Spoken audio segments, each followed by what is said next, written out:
Welcome.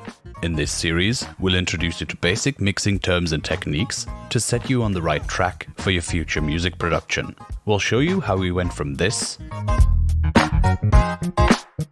to this. Check the video info for an index if you want to skip parts. This time, we'll talk about the stereo field, how it works, why it's needed, and a few basic techniques to remember. Our ability to locate sounds in a 360-degree space around us stems from two main factors. 1. The volume and delay of an identical sound arriving at each ear, and 2. The frequency content of the sound. This is what all these folds in your ear, pinna, are for, differentially reflecting high versus low frequencies. When we listen to music from a pair of speakers or headphones, we perceive the stereo information as location, direction, and positions of sounds in the virtual soundscape, just like it's a real space. We refer to this as the stereo field. The stereo field is the sum of all decisions made in a mix that result in differences between the left and right channels. It's what we refer to when talking about the width of a mix. Does the sound seem to come from directly in front of you, or is it surrounding you? This spatial positioning is a very powerful mixing tool, because just like with vision, when you pile a bunch of letters in the same space, it makes it very hard to distinguish what's there. Audio is the same. Just as spacing those letters out makes it easier to pay attention to each one individually, with sound, panning them around the stereo field will do the same. Here's an audio example. With all the joy that we got in our heart, relate to me. With all the joy that we got in our heart. If you were wearing headphones or listening on stereo speakers, you will find that in the second example it's much easier to distinguish each individual sound. We can use this in a mix to reduce audio confusion. We can visualize the stereo field with an analyzer called a vector scope. This is basically an addition of two level meters represented in a two-dimensional plane.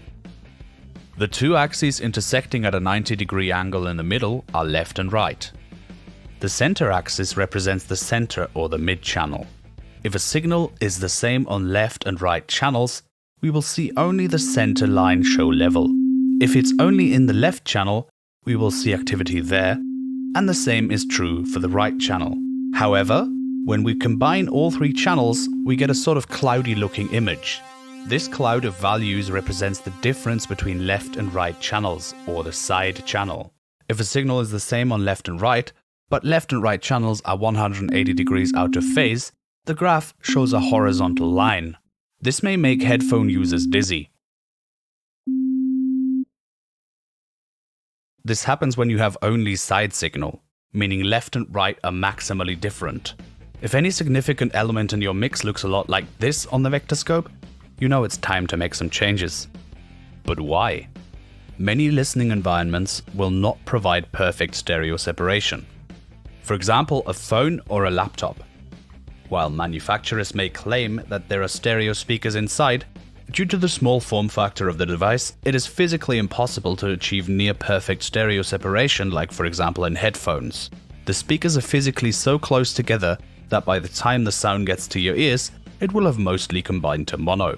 And when combined or summed to mono, signals that are 180 degrees out of phase on the left and right channel will cancel out to produce silence. And you wouldn't want that, unless you're pioneering the genre of inaudible music, of course.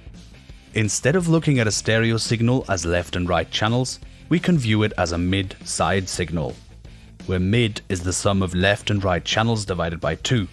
That means everything that is the same on the left and right channel, also known as the mono sum, and side is the difference of left and right divided by 2. This makes sense for certain applications like mid-side EQ, which we'll touch on later in the video, and stereo spreading. When a signal is split into mid and side channels, you can easily increase or decrease the stereo width by inversely applying gain to the mid and side channels.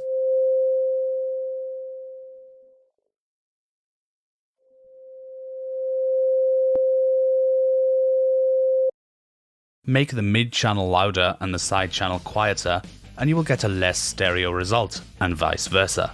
Because we touched on it earlier, let's look more closely at the information our brain uses to determine where something is located in a mix. First, there is the obvious answer.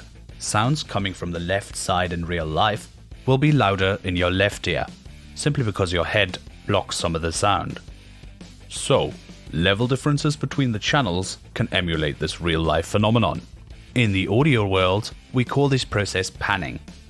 In the early days, mixing consoles had panning switches instead of continuously adjustable panning. A signal could be panned left, center, or right. This is why on a lot of older recordings that came out when stereo was a new technology, drums are entirely on the left channel, for example. Today, we luckily have panning knobs that allow the differences in level from left to right to be fine-tuned. Secondly, however, there's a time component to stereo localization. Just the same as a real-world sound coming from the left side hits your left ear with more power, it also hits your left ear before it hits your right ear. This difference depends on the size of your head and the speed of sound. Naturally, that is a lot of factors to consider when you're going for audio realism, but for music we can luckily simplify it a little. If we assume a sound is 100% directional and going into the left ear at a 90-degree angle to the ear and travels straight through your head, which low frequencies actually do, as the average distance between human eardrums is roughly 14 centimeters, we arrive at the real-world maximum average time between hitting the left ear and the right ear of roughly 0.4 milliseconds or 400 microseconds. Not a lot of time. However, even though you may never encounter a left-right delay that short in music production, our brains will still interpret a sound that is delayed between the left and right ear as one sound with spatial localization. Unless the delay is longer than 5 milliseconds for short sounds and 35 milliseconds for sustained sounds. That's where it'll break down to the perception of an echo rather than direction. Since this time interval is so short, it often happens within a single vibration or wave cycle of a sound. So the sound is at a different phase in the left ear than it is in the right ear. This is why we call these small differences phase differences. Phase correlation is another way of measuring the stereo width of a signal. It's basically like reducing the vector scope to a one-dimensional object, a meter that can go up or down. With only side signal, this meter will show -1 because left and right are out of phase. With only mid signal, this meter will show +1. The phases are the same on the left and right. A lot of pop music stays closer to +1 than to 0 on meters like this, meaning there is a solid center channel, or it's what we call mono-compatible. But there is also some stereo information. Especially if you're making any kind of dance music that is supposed to work on club systems and car stereos, it is highly recommended that you make your main lower frequencies mono. A lot of venues and speaker systems will have a single channel for the sub-bass, or indeed only one subwoofer. So below a certain frequency, the sound will be summed to mono in the hardware. If you have a lot of stereo sub-bass or bass information, this can potentially lead to great disappointment because your heavy drop in your new banger sounds lovely on headphones, but in the car or in the club, the sub-bass cancels out or produces inconsistencies and therefore fails to deliver in the low end. The easiest way to make sure that's not the case is to use mid-side EQ, like this patcher preset here, and then put a high-pass filter on the side channel. If your bass begins to warble or sound weak after you've done that, you know there's a problem at the source. I'll play this in stereo and then in mono so you can hear the difference, and then we'll add mid-side EQ.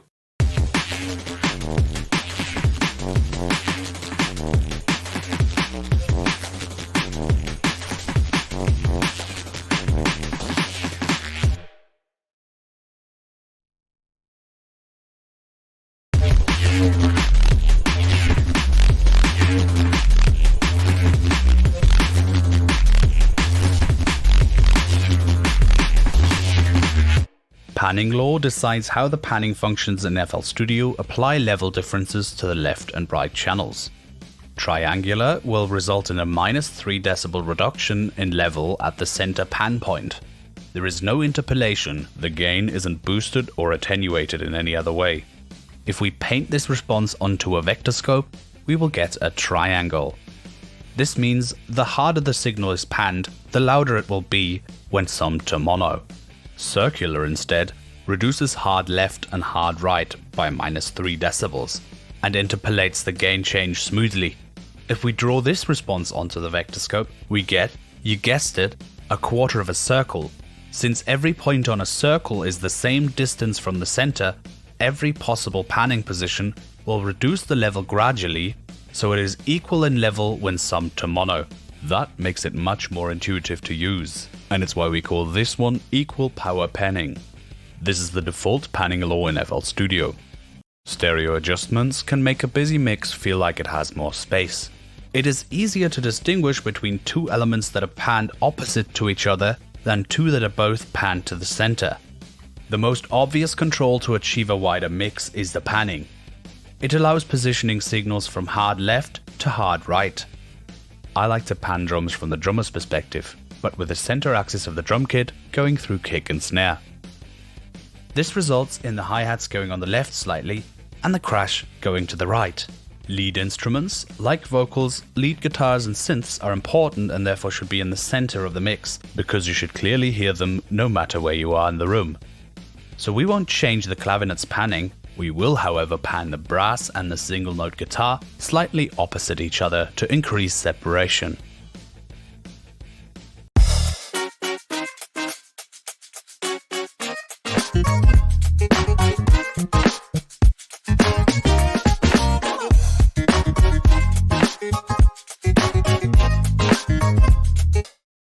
To further widen the stereo image, you can use chorus effects on sounds that are suited for it. For example, sounds that play chords or have a tonal characteristic that works with what a chorus does, like organs and guitars. A chorus plays multiple copies of a sound, pans and delays them, and then slowly modulates their playback speed, making it sound like there is more of the sound than there actually is. Increase the feedback and modulation speed and lower the delay time, and you will get a flanger-like sound. We'll put a fruity flangus on the clavinet here.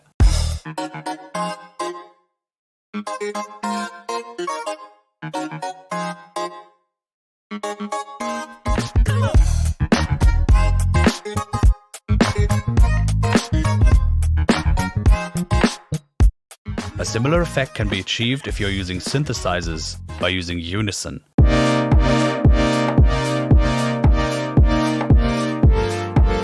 This is analogous to chorus as it also plays multiple copies of the sound, but with different parameter settings like pitch and panning for each additional copy, resulting in a wider source sound.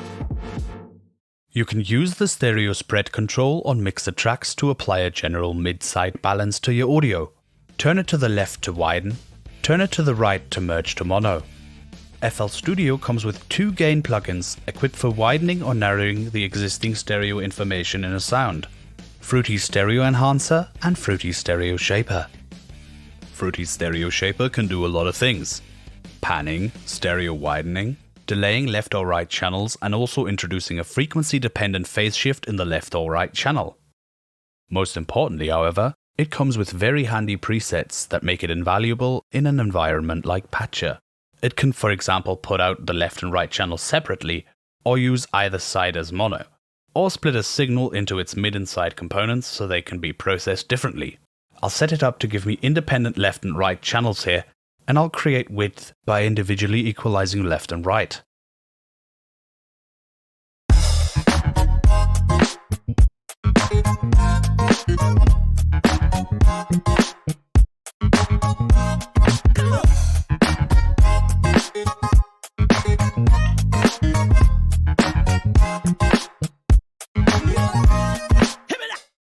Fruity Stereo Enhancer is a more user-friendly but also lightweight version of the Stereo Shaper, where a lot of the things that Stereo Shaper can do have dedicated controls.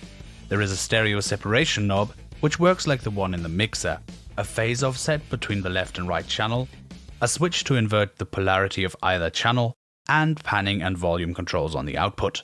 Use this plugin for broad strokes adjustments to the stereo position of a sound inside an effects chain. I'll use it to widen the brass before the compression here, and undo the panning I did earlier.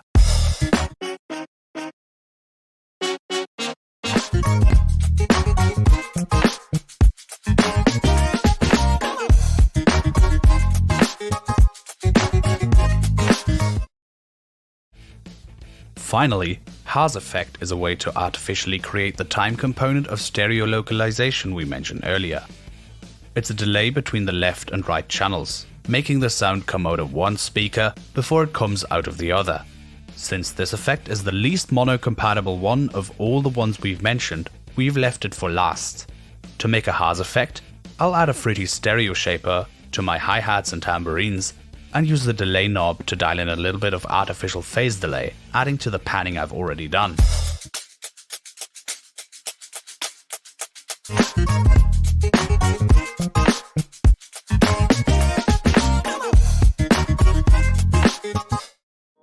After applying all of these concepts to every track, let's compare what we had before with where we are now.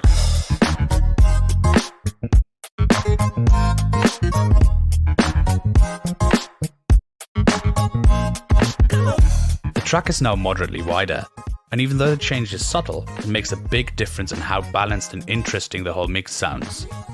And that's it for this video. We hope this one gives you the tools to position your sounds in the stereo field and increase the inherent production value factor of your mixes. Remember to check the video information for any manual or video links and the example projects used in this video.